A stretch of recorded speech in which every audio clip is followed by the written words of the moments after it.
Hello dear. Welcome welcome welcome Reena's happy life को आपण मानक बहुत स्वागत करुच्ची। देखंतु आपण माने जो दिन सारा जो एते चिंतार रहउचंती एते माने व्यस्ततार रहउचंती आ बहुत जिनस आपणकर माने इच्छा विरुद्ध रे भी आपनको बेसी काम करिया को पडुची। जति करिया कथा ताटो अधिका करिया को पडुची। बेले बेले आपण बहुत थकी जाउचंती। सेही सब जिनस को केमती आपणको कंट्रोल भीतर को आनिबे सेही जिनस आज शिखिया को आछि। बहुत बढ़िया जिनस मन देकी शुणु। मो रीना गुरुमा बा रीना प्रधान। मो चैनल ना हैला रीनास happy life law of attraction channel बा आकर्षण नियमर चैनल रे केमिति आम जीवन को बहुत सुंदर भाବରେ परिवर्तन करि परिबा, हस खुशी आनंद रे भरी परिबा, ताहा ही मु सिखाए।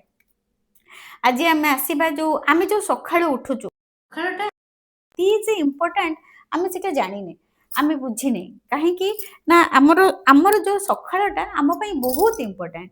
जेमिति तुलसी दुई पत्ररो बासे आ बिछुआती भी दुई पत्ररो जणा पड़े। जो जो गुड़ाक बिछुआती जदि से पत्रटा को आपण भूल रे धरनेले ताले हाथ कुंडई हबो, किंतु तुलसी जदि गोटे दी तीनटा पत्र हेकि गोटे छोटी आईडी बड़ तुलसी गछटा हेतिबो, जदि आपण ताकू भी टिके नागुरु सुंगी देबे से जो बासना हबो आपण जानि परिबे जे एटा गोटे तुलसी गछ हेछि। किंतु जदि बिछुआती पत्र हाथ बाजी गला ताले हम हाथ कुंडई हबो, आमे जानि दबा जे एटा होछि बिछुआती पत्र। सेमती जेमिति बिछुआती आमे जानि पारुचु, जेमिति तुलसी दुई पत्र रु आमे जानि पारुचु, सेमिति आम सखाळटा आमर निर्धारित करे आमर पूरा जीवनटा बा आम पूरा दिनटा केमिति कटिबो। आमे सखाळु जो भोर सांगे सांगे जो उठुचु, उठिकी आमे कोन करूचु, कोन केमिति उठुचु, से सबु सेई जो अध घंटा टाइम, गोटे घंटा टाइम जेतेबेले आमे उठुचु, आपण 3टारे उठंतु, 4टारे उठंतु, 5टारे उठंतु, 6टारे उठंतु, जेतेबेले उठंतु किछि कथा नाही, किंतु जेतेबेले उठुचंती सेई समयटा आमर निर्धारित करे पूरा आम जीवनटाकू बा आम पूरा दिनटाकू। आम दिनटा केमिति कटिबो, केमिति हड़बड़ी कटिबो किंबा शांति रे कटिबो, पीस रे कटिबो, ये सब निर्भर करे आमर सखाळ जेतेबेले आपण उठंती सेई समयटारे निर्भर करे। आग आमे आज जानिबा जे केमिति आमे सखाळ उठिकी कोन करिबा जे आमर दिनटा बहुत भल कटिबो। आमर जदि सखाळ भल कटिबो दिनटा भल कटिबो, जदि आज दिनटा भल कटिबो ताहले आसंता काली भल कटिबो, आसंता काली भल कटिले आसंता सप्ताह भल कटिबो, आसंता सप्ताह भल कटिले आमर आसंता वर्ष मास भी भल कटिबो। आमे जदि जानि जिबा समयटाको केमिति भल उपरे उपयोग करिबा। बहुत समय रे देखिबे आपणकर राति रे बेले बेले 2टा मोर बेले बेले 2:50 रे भी निद भांग जाए, किंतु मु सोई पड़े। बेले बेले 3टा 3:30 रे भी निद भांग जाए, मु 4टा बेले उठे, किंतु मु कहे ना मु 4टा रे उठिबी। सेमती आपण देखिबे बहुत समय रे आपणकर निद अखाड़ुआ टाइम रे भांगी जाए, किंतु देखिबे आपण सेही समय रे आपण कोन करूचंती। मन को मन जेतेबेले अलार्म कथा कहूनी, जेतेबेले मन को मन आपणकर निद भांगी जाउची सेही समय रे बार बार 4-5 दिन गोटे सप्ताह हेलानी आपणकर गोटे टाइम रे भांगुची बा 3टा रे भांगुची किंबा 4टा रे भांगुची, ऑटोमेटिकली आपणकर 3टा रे 4टा रे आपणकर निद भांगी जाउची, किंतु आपण अलार्म दउनाती। ताहले आपण कोन करिवे सेही समय रे उठिकी आमे कोन करू ना साधारणतः आमे कोन करू उठी जाऊ 3टा बाजी आउ टिके सोई पडुची, आउ टिके सोइबो हो बहुत निद लागुची, मु आउ टिके सोई पड़ी, तापर आमे कड लेउटेकी एकड़ सेकड़ हेइकी आमे कोन करूचु आउ टिके सोई पडुचु, पुणी उठुचु 4:30 5टा बेलकू, पुणी आउ टिके परे उठिकी हमर जहा करिवा कथा करूचु।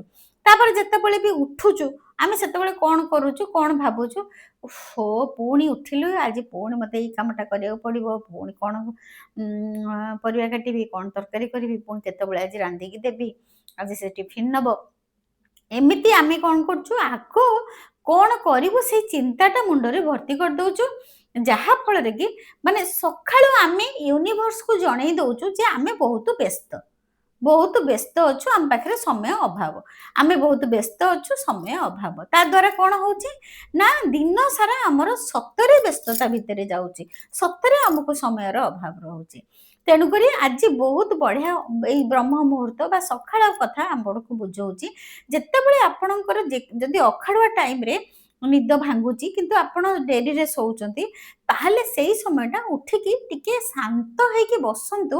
ନିଜର ଚାରିପଟର ଶୂନ୍ୟତାକୁ, ନିଜର ଚାରିପଟର ଶାନ୍ତତାକୁ, ନିଜର ଆମ ଚାରିପଟେ ଯେତେବେଳେ ଆପଣଙ୍କର ଧର 3ଟାରେ ନିଦ ଭାଙ୍ଗିଗଲା। ନିଦ ସବୁଦିନ 3ଟାରେ ନିଦ ଭାଙ୍ଗି ଯାଉଛି। ଆପଣ ଚାହୁଁଛନ୍ତି ଟିକେ ଶୋଇବା ପାଇଁ। ତାହେଲେ ଆପଣ କ'ଣ କରିବେ ନା ଟିକେ ଉଠିକି ବସନ୍ତୁ। ଟିକେ ନିଶ୍ୱାସକୁ ଦେଖନ୍ତୁ।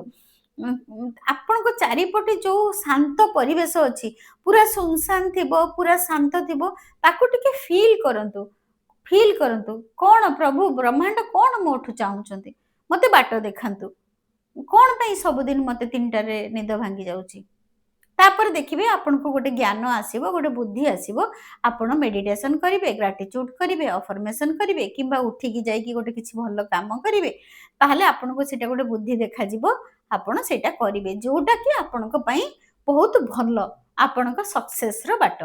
ସେମିତି ଯେତେବେଳେ ଆପଣଙ୍କ ସକାଳେ ଉଠିକି ଯେତେବେଳେ ଆପଣଙ୍କ ନିଦ ଭାଙ୍ଗୁଛି, ସେତେବେଳେ ଆପଣ କ'ଣ କରନ୍ତୁ ଯେ ଆପଣ ବ୍ୟସ୍ତ ହୁଅନ୍ତୁନି, ଜମା ବ୍ୟସ୍ତ ହୁଅନ୍ତୁନି। ଆଉ ଯଦି ଆପଣଙ୍କର ନିଦ 3ଟାରୁ 4ଟା 5ଟା ଭିତରେ ଭାଙ୍ଗୁଛି ବା 3:30ରୁ 5:30 ଭିତରେ ଭାଙ୍ଗୁଛି, ବ୍ରହ୍ମ ମୁହୂର୍ତ୍ତ ଭିତରେ ଭାଙ୍ଗୁଛି, ଦ୍ୟାଟ୍ ଟୁ ବହୁତ ଭଲ, ବହୁତ ଭଲ। ଆପଣ ସେଇ ସମୟରେ ଉଠିକି ପ୍ରଥମେ ଟିକେ ବସନ୍ତୁ, ଆଉ ସେଇ ସମୟର ବାତାବରଣକୁ ଟିକେ ଫିଲ୍ କରନ୍ତୁ। ସେଇ ସମୟର ଏନର୍ଜିକୁ, ମାନେ ଯୋଉ ଗୋଟେ ଡିଭାଇନ୍ ଏନର୍ଜି ଲାଗେ, ସେଇ ସମୟଟା ଗୋଟେ ଶାନ୍ତ ଲାଗେ, ସେଇ ସମୟଟା ଗୋଟେ କେତେ ଗୋଟେ ଖୁସି ଖୁସି କେତେ ବହୁତ ବଢ଼ିଆ ଫିଲ୍ ହୁଏ। ଯୋଉ ଅମୃତ ବେଳାର ସମୟଟା ବହୁତ ବଢ଼ିଆ ହୁଏ। ସେଇ ସମୟରେ ଯଦି ଆପଣଙ୍କ ନିଦ ଭାଙ୍ଗି ଯାଉଛି, ତେବେ ଫୋନକୁ ଦେଖିବେନି, ଫୋନକୁ ଟିକେ ଦୂରରେ ରଖିଦେଇଥିବେ। ତାପରେ ଆପଣ କ'ଣ କରିବେ, ଟିକେ ସେଇ ବିଛଣାରେ ହଉନା କାହିଁକି ଆପଣ ଟିକେ ବସିଯିବେ। ବସିକି ସେଇ ଯୋଉ ଶାନ୍ତ ପରିବେଶ, ସେଇ ଯୋଉ ଏତେ ଅମୃତ ସମୟଟାକୁ ଆପଣ ଟିକେ ଫିଲ୍ କରିବେ। ସେ ଅମୃତ ବେଳାଟାକୁ ଟିକେ ଫିଲ୍ କରିବେ ଯେ ୱାଓ, ବ୍ରହ୍ମାଣ୍ଡର ଆଉ ମାନେ ଏବେକା ଯୋଉ ସମୟ କେତେ ଶାନ୍ତ। ପୁରା ଆପଣ ଦେଖିବେ ବ୍ରହ୍ମାଣ୍ଡର ଶବ୍ଦକୁ ଶୁଣିପାରିବେ। ମାନେ ଯୋଉ ପବନ ହଉଥିବ, ଟିକେ ଯଦି ବର୍ଷା ହଉଥିବ, କୌଣସି ପକ୍ଷୀ ତ ରାତି ଟିକେ ଥିବ, ପକ୍ଷୀ ଯଦି ବି କିଛି ଗୋଟେ ସାଉଣ୍ଡ ବାହାରୁ ଗୋଟେ ଆସୁଥିବ, ଧୀରେ ଧୀରେ କ'ଣ କରିବେ, ସେ ସାଉଣ୍ଡକୁ ଶୁଣିବାକୁ ଚେଷ୍ଟା କରିବେ। ପୁରା ଶାନ୍ତ ମାନେ ପରିବେଶଟାକୁ ଫିଲ୍ କରିବେ, ଶୁଣିବେ କ'ଣ ପ୍ରକୃତିରୁ ଶବ୍ଦ ଆସୁଛି, ଗଛର ଶବ୍ଦ ଆସୁଛି, ପବନର ଶବ୍ଦ ଆସୁଛି, କ'ଣ ଗୋଟେ ଶବ୍ଦ ଆସୁଛି ତାକୁ ଫିଲ୍ କରିବେ, ଫିଲ୍ କରିବେ। ଧୀରେ ଧୀରେ ଦେଖିବେ ଫିଲ୍ କରିବେ। ତାପରେ କ'ଣ କରିବେ, ପ୍ରଭୁଙ୍କୁ ଧନ୍ୟବାଦ କରିବେ। ପ୍ରଭୁ, ମୁଁ ସବୁ କିଛି ଫିଲ୍ କରିପାରୁଛି, ସବୁ କିଛି ଜାଣିପାରୁଛି। ମୁଁ ପ୍ରଭୁ ଆଜିର ପୁଣି ଗୋଟେ ଦିନ ମୋତେ ଦେଲେ ପ୍ରଭୁ, ସେଥିପାଇଁ ଧନ୍ୟବାଦ, ଧନ୍ୟବାଦ, ଧନ୍ୟବାଦ। ଗୋଟେ ଦିନ ମାନେ କେତେ ବଡ଼ ଭାବନ୍ତୁ। ଫ୍ରାକ୍ସନ୍ ଅଫ୍ ସେକେଣ୍ଡରେ ଆମ ସହିତ କ'ଣ ହେଇଯିବ ଆମେ ଜାଣିପାରୁନୁ। ବସିଛନ୍ତି ସେଇଠି ଉଠିକି ଲୋକମାନଙ୍କର, ଆମଠୁ କମ୍ ବୟସ ପିଲାଙ୍କର ବି ଖରାପ ଖବର ଆସୁଛି, ହାର୍ଟ ଆଟାକ୍ ହେଇଯାଉଛି, ଅମକ ହେଇଯାଉଛି, ସମକ ହେଇଯାଉଛି, cancel cancel cancel cancel cancel cancel cancel cancel cancel. ଗୋଟେ ଫ୍ରାକ୍ସନ୍ ଅଫ୍ ସେକେଣ୍ଡରେ ଲୋକଙ୍କର ଜୀବନ କେମିତି ପରିବର୍ତ୍ତନ ହେଇଯାଉଛି, ପରିବେଶ ପରିବର୍ତ୍ତନ ହେଇଯାଉଛି। ଆମେ ଯଦି ସକାଳେ ଉଠିକି ଫିଲ୍ କରିପାରୁଛେ, ଆମର ଅମୃତ ବେଳାର ପରିବେଶକୁ ଫିଲ୍ କରିପାରୁଛେ, ଆଉ ପ୍ରକୃତିର ଆମର ଯୋଉ ପରିବେଶର ଯୋଉ ଶବ୍ଦକୁ ଆମେ ଶୁଣିପାରୁଛେ, ୱାଓ, କେତେ ଭଲ, କେତେ ବଡ଼ କଥା ଯେ ଆମେ ଫିଲ୍ କରିବା ନିଜ ଜୀବନକୁ, ନିଜ ଲାଇଫକୁ, ଯେ ଆମେ ବଞ୍ଚିଛେ। ଆମେ ପ୍ରଭୁ ଆମକୁ ବଞ୍ଚେଇକି ରଖିଛନ୍ତି ଆଜି ଗୋଟେ ଦିନ ପାଇଁ। ଆଜି ଦିନରେ ମୁଁ ବଞ୍ଚିଛି, ମୁଁ ଦେଖିପାରୁଛି, ସମସ୍ତଙ୍କୁ ଦେଖିପାରୁଛି। ତା ପାଇଁ ଆମେ କୃତଜ୍ଞତା କରିବା। ଧନ୍ୟବାଦ ପ୍ରଭୁ ଆଜିର ଏତେ ସୁନ୍ଦର ଦିନ ପାଇଁ। ଧନ୍ୟବାଦ ମା ପୃଥିବୀ ମା, ମୋତେ ଆଜି ପୁଣି ଆପଣଙ୍କ ଉପରେ ଚାଲିବା ପାଇଁ ଅନୁମତି ଦେଲେ। ଧନ୍ୟବାଦ ମୋର ପବନ ଦେବତା, ଆପଣଙ୍କ ପାଇଁ ମୁଁ ନିଶ୍ୱାସ ନେଇପାରୁଛି। ଧନ୍ୟବାଦ ପ୍ରଭୁ, ଧନ୍ୟବାଦ। ସବୁ ଜିନିଷକୁ ଧନ୍ୟବାଦ କରିକି ଆପଣ ଗ୍ରାଟିଚ୍ୟୁଡ୍ ଲେଖିପାରିବେ, ବାଥରୁମ୍ ଫ୍ରେଶ୍ ହେବା ପାଇଁ ଯାଇପାରିବେ, ଆପଣ ବ୍ରହ୍ମାଣ୍ଡ ସହିତ କଥା ହେଇପାରିବେ। ତାପରେ 5-10 ମିନିଟ୍ ସେଇ ବିଛଣାରେ ବି ବସିକି ନିଜର ଏନର୍ଜିକୁ ଫିଲ୍ କରିପାରିବେ। ନିଜର ନିଶ୍ୱାସକୁ ଦେଖିପାରିବେ। ବହୁତ ଭଲ କାମ କରିପାରିବେ। ତାପରେ ଏଇ ଜିନିଷକୁ ଆପଣ ଗୋଟିଏ ସପ୍ତାହ ପର୍ଯ୍ୟନ୍ତ କରନ୍ତୁ। ଘରର ଯେତେ ଚିନ୍ତା ଅଛି, ସ୍ୱାମୀ ମଦ ପିଉଛନ୍ତି, ପିଲାମାନେ ପାଠ ପଢୁନାହାନ୍ତି, ଯେତେ ଯାହା ଘରର ଚିନ୍ତା ଅଛି, ସବୁ ଚିନ୍ତାକୁ ଦୂର କରି ଆପଣ ଗୋଟିଏ ସପ୍ତାହ ମୋ କଥା ମାନିକି ସକାଳୁ ଉଠିକି ଏତିକି କରନ୍ତୁ। ଯେକୌଣସି ସମୟରେ ଯଦି ବ୍ରହ୍ମ ମୁହୂର୍ତ୍ତରେ ନିଦ ଭାଙ୍ଗି ଯାଉଛି ତାହେଲେ ବ୍ରହ୍ମ ମୁହୂର୍ତ୍ତରେ ଉଠି କରନ୍ତୁ। 3ଟାରୁ 5ଟା ଭିତରେ ଉଠିକିରି ସବୁ କରିପାରିବେ, କିମ୍ବା ରାତିରେ ଶୋଇଲା ପୂର୍ବରୁ ବି ଆପଣ ସବୁ ଜିନିଷକୁ ଧନ୍ୟବାଦ କରି ପ୍ରଭୁଙ୍କୁ କହିବେ, ପ୍ରଭୁ ଆଜି ଦିନଟା ମୋର ବହୁତ ବଢିଆ ସେ କଟିଲା। ଆଉ ମୁଁ ସମସ୍ତଙ୍କ ପାଇଁ କିଛି କରିପାରିଲି, ମୋ ଘର ପରିବାର ପାଇଁ କରିପାରିଲି, ମୋ ନିଜ ପାଇଁ କିଛି କରିପାରିଲି, ଧନ୍ୟବାଦ ପ୍ରଭୁ। ତାପରେ ଯେତେବେଳେ ସକାଳେ ଆପଣ ଉଠିବେ, ମେଡିଟେସନ କରିବେ, କୃତଜ୍ଞତା କରିବେ, ବ୍ରହ୍ମାଣ୍ଡ ସହିତ, ପରମାତ୍ମାଙ୍କ ସହିତ, ପ୍ରଭୁଙ୍କ ସହିତ, ଜଗନ୍ନାଥଙ୍କ ସହିତ ଯେତେବେଳେ ଆପଣ କଥା ହେବେ, ପ୍ରଭୁ ମତେ ଗୋଟେ ଦିନ ପୁଣି ଆଜି ଏତେ ସୁନ୍ଦର ଦିନ ଦେଲେ, ତା ସହିତ ଆଉ ଗୋଟେ କଥା ଇମ୍ପୋର୍ଟାଣ୍ଟ କଥା କହିପାରିବେ ଯେ ହେ ପ୍ରଭୁ, ହେ ଅନନ୍ତ ଶକ୍ତି, ମତେ ଅନ୍ୟମାନଙ୍କ ପାଇଁ କିଛି ଭଲ କରିବା ପାଇଁ, ଅନ୍ୟମାନଙ୍କ ପାଇଁ ମୁଁ କିଛି ଆହୁରି ଭଲ କରିପାରିବି, ସେଥିପାଇଁ ଗୋଟେ ଦିନ ପୁଣି ମତେ ଦେଲେ, ସେଥିପାଇଁ ଧନ୍ୟବାଦ, ଧନ୍ୟବାଦ, ଧନ୍ୟବାଦ। ମୁଁ ଅନ୍ୟମାନଙ୍କ ଜୀବନରେ କିଛି ଭ୍ୟାଲ୍ୟୁ ଆଡ୍ କରିପାରିବି, ଅନ୍ୟମାନଙ୍କର କିଛି ସେବା କରିପାରିବି, ଅନ୍ୟମାନଙ୍କର ଜୀବନରେ କିଛି ଭଲ ହେଇପାରିବ, ମୋ ଜ୍ଞାନ ମାଧ୍ୟମରେ ଲାଭ, ସେମାନଙ୍କର ଲାଭ ଫାଇଦା ହେଇପାରିବ, ସେଥିପାଇଁ ମତେ ଆଜି ପୁଣି ଗୋଟେ ଦିନ ଦେଲେ, ତା ପାଇଁ ଧନ୍ୟବାଦ, ଧନ୍ୟବାଦ, ଧନ୍ୟବାଦ। ଏମିତି ଆପଣ ଅନ୍ୟମାନଙ୍କ ପାଇଁ ଆଉ ସମଗ୍ର ବିଶ୍ୱ ପାଇଁ ବି ଭଲ ଚିନ୍ତା କରିପାରିବେ।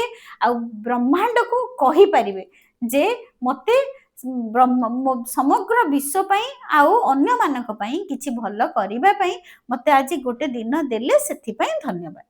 ମାନେ ବଞ୍ଚେଇକି ରଖିବାର କାରଣ ଆପଣଙ୍କୁ କହିବାକୁ ପଡିବ ବ୍ରହ୍ମାଣ୍ଡକୁ। କାହିଁକି ଆଜି ଗୋଟେ ଆପଣଙ୍କୁ ଦେଲେ ଦିନ, ଆଉ କାହିଁକି ଆପଣଙ୍କୁ ବଞ୍ଚେଇକି ରଖିଲେ, କାରଣ ଆପଣ ଅନ୍ୟମାନଙ୍କ ପାଇଁ କିଛି କରିପାରିବେ। ଆପଣଙ୍କ ପାଖରେ ଯାହା ଅଛି ଆପଣ ଅନ୍ୟମାନଙ୍କୁ ଦେଇପାରିବେ, ଶ୍ରମ ଦେଇପାରିବେ, ଜ୍ଞାନ ଦେଇପାରିବେ। ଖାଲି ଟଙ୍କା ପଇସା ନୁହଁ, ଶ୍ରମ ଦେଇପାରିବେ, ଜ୍ଞାନ ଦେଇପାରିବେ, ସେବା କରିପାରିବେ, ବହୁତ ଜିନିଷ ଅଛି ଆପଣଙ୍କ ପାଖରେ, ଆପଣ ଦେଇପାରିବେ।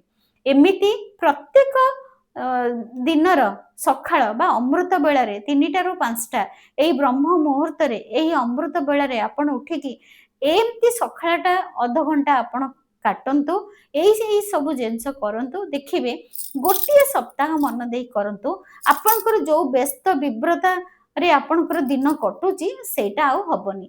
ପୁରା ଆପଣଙ୍କର ଦେଖିବେ ସବୁ ଜିନିଷ ଆପଣଙ୍କର ରୁଟିନ ୱାଇଜ ହବ, ସବୁ ଜିନିଷ ପାଇଁ ଆପଣଙ୍କୁ ସମୟ ମିଳିବ। ଯେମିତି ବ୍ରହ୍ମାଣ୍ଡରୁ ଆଶୀର୍ବାଦ ସବୁ ଝରିବା ଆରମ୍ଭ ହେଇଯିବ। ବ୍ରହ୍ମାଣ୍ଡରୁ ଯଦି ଅମୃତ ବେଳାରେ ଉଠିକି ହସ ଖୁସି ଆନନ୍ଦର ସହିତ, ଶାନ୍ତିର ସହିତ ଟିକେ ନିଜ ସହିତ ବସିବେ, ବ୍ରହ୍ମାଣ୍ଡ ସହିତ କଥା ହେବେ, ତାହେଲେ ଦେଖିବେ ଆପଣଙ୍କ ଜୀବନରେ ସବୁ ଜିନିଷ ଆପଣଙ୍କୁ ମିଳିବ, ସମୟ ମିଳିବ, ଆଉ ଆପଣ ସବୁ କାମ କରିପାରିବେ, ବ୍ୟସ୍ତ ବିବ୍ରତ ଜମା ହେବେନି, ସବୁ କାମଟା ଆପେ ଆପେ ସୁରୁଖୁରୁରେ ହେଇଯିବ। ଆପଣଙ୍କୁ ସବୁ କିଛି ଏଫର୍ଟ ଲଗେଇବାକୁ ପଡିବନି, ଆପଣ ଯାହା ଚାହିଁବେ ସବୁ ଜିନିଷ ମିଳିବ। ବ୍ରହ୍ମାଣ୍ଡରୁ ଯେମିତି ସବୁ ଭଲ ଜିନିଷ, ସଫଳତା, ସମୟ ସବୁ ଝରିବା ଆରମ୍ଭ ହେଇଯିବ। ଏମିତି ଆପଣ ବ୍ରହ୍ମ ମୁହୂର୍ତ୍ତଟାକୁ ସବୁଦିନ ସକାଳୁ ଉଠିକି କାଟନ୍ତୁ। ଦେଖିବେ ନିଶ୍ଚୟ, ମୁଁ ଜାଣିଛି 7 ଦିନ ଯଦି ରେଗୁଲାର କରିବେ ଆପଣଙ୍କ ପାଖକୁ ଆସିବା ଆରମ୍ଭ ହେଇଯିବ ସବୁ ଜିନିଷ। ତାହେଲେ ଆପଣଙ୍କଠୁ ମୁଁ ବି ସକ୍ସେସ୍ ଷ୍ଟୋରିଜ ପାଇବା ମୁଁ ଆରମ୍ଭ ହେଇଯିବ, ମୋ ପାଖକୁ ଆସିବା। Thank you so much. ଆପଣମାନେ ଏମିତି ସକାଳୁ ଉଠିକି ମର୍ଣ୍ଣିଂ ସୋଜ୍ ଦ ଡେ ଯୋଉ କଥାରେ ଅଛି, ବା ତୁଳସୀ 2 ପତ୍ରରୁ ବାସେ, ସେଇଭଳି ଆପଣ ସକାଳଟା ଆଗ ଭଲ କରନ୍ତୁ, ଦିନଟା ଭଲ କଟିବ।